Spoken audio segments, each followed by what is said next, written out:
क्या हे पूज्य निभंती जी, भगवान तथागत गौतम बुद्ध जी ने मानव भलाई के कल्याण के लिए कृष्ण पंचशील दिया, हमें भी देने की कृपा करें। पहली बात, दूसरी बात, तीसरी बात हम सब लोगों ने कहा। कहलवाया नमो तस्य भगवतो अरहतो सम्मा सम्बुद्धस्स। नमो माने शीश नवाना, तस्य माने उनको भगवतो जिन्हें हम भगवान कहते हैं।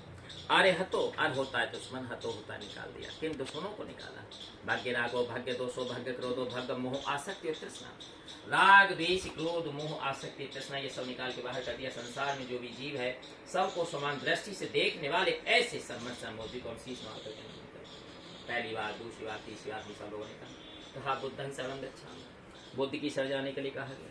सम्यक बुद्धि की शरण जाने के लिए कहा गया। कल्याणकारी बुद्धि की शरण जाने के लिए कहा गया। शिक्षा और ज्ञान की शरण जाने के लिए कहा गया। धम्मं शरणं गच्छामि, धम्म की शरण जाने के लिए कहा। पापों को त्याग दें और शीलों का पालन करें।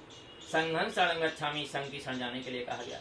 मूर्खों की संगत न करें, ना ही उनकी शरण जाएं। विद्वान लोगों की संगत करें और उन्हीं की शरण जाएं। ये रत्न हम सब लोगों ने ग्रहण किया। शील थे पाली में दिए गए। इन शीलों को पालन करने के लिए भगवान ने पूरी मानव जाति के लिए इसलिए कहा।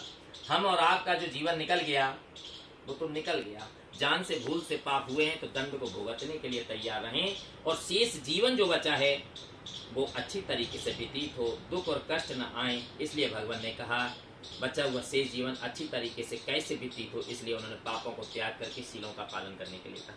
पहला समझेंगे, अकारण हत्या न करें, अपनी वाणी से कोई कटवचन न बोलें, मधुर वाणी का प्रयोग करें। दूसरा, बिना पूछे को वस्तु न लें, चोरी न करें, चोरी की नियत भी न रखें।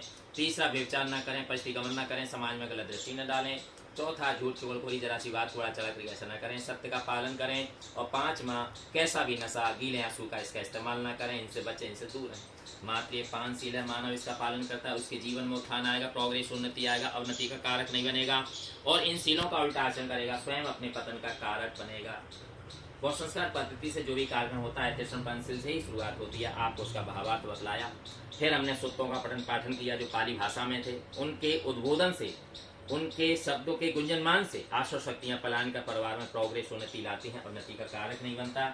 संक्षिप्त समझेंगे, भगवान कहते हैं असेवना च वालन पंडितान च सेवना पूजा च पूजनीयान एतन मंगल मुस्मन।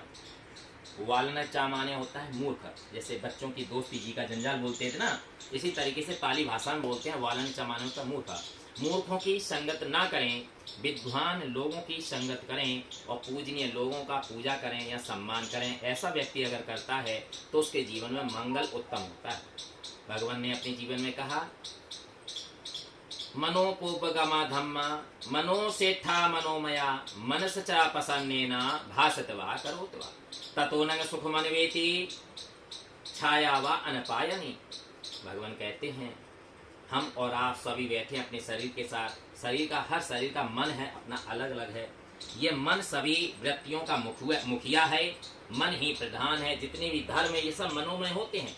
अब भगवान क्या कहते हैं, अगर कोई व्यक्ति मन को उजला करके, साफ करके वाणी बोलता है अथवा शरीर से कोई कर्म करता है तो उसके पीछे सुख ऐसे हो लेता है जैसे कभी साथ न छोड़ने वाली छाया होती है।